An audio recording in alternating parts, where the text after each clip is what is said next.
Me chamo Lucas Vieira da Silveira e vim apresentar a minha pesquisa Educação Musical em Manaus, 1964-1985. A orientadora da pesquisa foi a professora e doutora Luciane de Mello Afonso.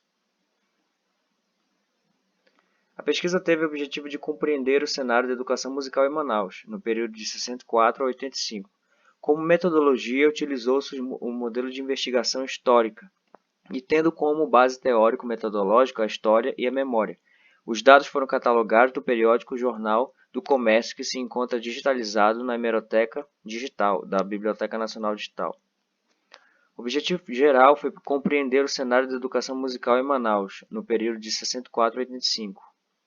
O objetivo específico foi catalogar fatos e notícias sobre o ensino de música em Manaus, no período em questão, identificar as principais escolas, professores e alunos de música, conhecer as práticas da educação musical em Manaus e contextualizar o ensino de música e suas representações no período. Bom, foi utilizado como fundamentação teórica para a pesquisa a obra de Joey Kandal. Sua obra colabora para o estudo das relações entre memórias individuais e coletivas, como ele mesmo cita em seu livro. Memória e identidade estão interligados, porque não existe a identidade do ser humano sem sua memória, fator de criação de sua própria personalidade. O período da pesquisa foi no contexto histórico da ditadura militar, marcado por um conjunto de medidas e leis que integrariam a Amazônia ao restante do país, em busca de desenvolvimento econômico. Devido ao grande índice populacional e à política de desenvolvimento da Amazônia, obras de infraestrutura foram implementadas pelo governo, como hospitais, escolas e até mesmo o Conservatório de Música do Estado. Alguns órgãos foram criados no período de 64 a 85, no Amazonas, como a Sudã, INCRA e até mesmo a Zona Franca de Manaus, que é o nosso maior patrimônio, gerando emprego e renda.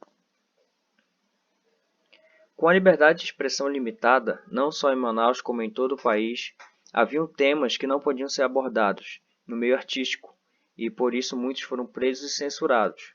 Uma curiosidade é que em 1970 haviam pontos em Manaus em que os artistas da época se reuniam para tocar samba, como a escola de samba em cima da hora, no Alto do Educanos e a Balaco Blaco.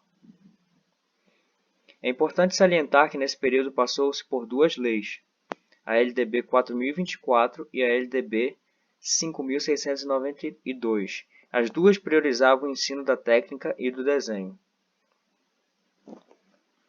Como metodologia, na primeira fase realizou-se um levantamento bibliográfico para contextualizar e embasar o objeto de pesquisa. A segunda fase compreendeu o levantamento de ocorrências de notícias através do site da Hemeroteca Digital Brasileira, no periódico Jornal do Comércio. Foi utilizado palavras-chave para realizar a busca, como professor de música, escola de música e conservatório de música. As palavras-chave referentes à prática musical como o nome de instrumentos musicais. Escola de música possui 1.962 ocorrências. Palavra-chave conservatório de música possui 298 e a palavra-chave professor de música possui 1.986 ocorrências. Agora vamos apresentar os resultados dessa catalogação. O jornal da época noticiava não só a cidade de Manaus, como também outras cidades do país. Em 1965, no Jornal do Comércio saiu a matéria dizendo que a escola de acordeão Mascarenhas tinha como a professora fundadora Arlenisa Rebelo. Essa escola não é de Manaus, essa escola é do Rio de Janeiro. Em 65 havia também a escola particular de violão, com o professor Mauro Barbosa. Em 66 o Conservatório de Música Joaquim Franco, com os professores Gilson Costa, que era o diretor, Ivete Freire Biapina, Jerusa Mustafa, Pedro Madeira, Alina Vasconcelos, Bernardo Garcia, Frei João Batista e Luiz. Ainda em 66 havia a Escola de Música Ana Carolina aqui, com as fundadoras Aline Ferreira e Maria, Isabel Desterro e Silva. Em 1966 ainda, Centro Musical Maximino Correia, Escola de Acordeão Santa Terezinha, Conservatório Joaquim Franco e o Coral João Gomes Júnior. Sobre a responsabilidade do maestro Disso Costa e o Cleomar Feitosa, o coral cantou em homenagem ao governador da época, Arthur Reis. Em 67, o Conservatório Joaquim Franco estreou ao lado da Orquestra Sinfônica do Amazonas. No final dos anos 60, o Conservatório Joaquim Franco se apresentou no Teatro Amazonas, o teatro que era muito requisitado na época e haviam várias apresentações de violino, piano, clarinete, violão, canto, corais, orquestras e solos. Em 68 foi a formação de comissão para a incorporação do conservatório à universidade. No início dos anos 70 houve o Festival Estudantil de Música.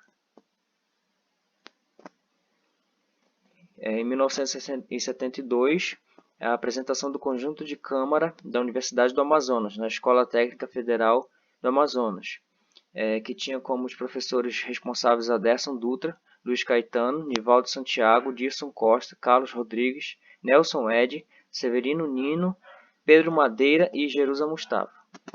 Nos anos de 70 até 77 não há menção de escolas de música, mas há relatos de recitais do conservatório e de escolas de música. Em 78, no final da década de 70, Festival de Música Popular do Amazonas, o Festival do SESI. Em 1980, o Conservatório de Música da Universidade do Amazonas visitou o governador José Lindoso com a participação do ilustre pianista Nivaldo Santiago. Em 81, houve um recital de piano com uma grande pianista chamada Jerusa Mustafa, com apoio do governo do estado do Amazonas e a Secretaria de Educação e Cultura. Entre os anos de 82 e 83 não consta nada de jornais da época no site da Hemeroteca. Em 84 houve um concerto amazônico de música contemporânea no Teatro Amazonas, que contou com a participação de Raimundo Nilton, Nelson Ed e Arnaldo Queiroz. Em 1985 houve algumas apresentações no Teatro Amazonas, com a participação dos ilustres professores Nelson Ed Menezes, Nivaldo Santiago e Lia Sampaio. Haviam muitas apresentações no Teatro Amazonas. Essas foram as principais notícias nesse período. As considerações finais: o período analisado é composto por várias particularidades, principalmente por se tratar de um período onde o país era governado por meio de uma ditadura militar. Apesar disso, na capital amazonense houve a criação do Conservatório Joaquim Franco, a primeira instituição de ensino de música pública do estado, onde anos depois seria unificada a Universidade do Amazonas, profissionalizando o ensino para os estudantes. Essas são as minhas referências. Obrigado.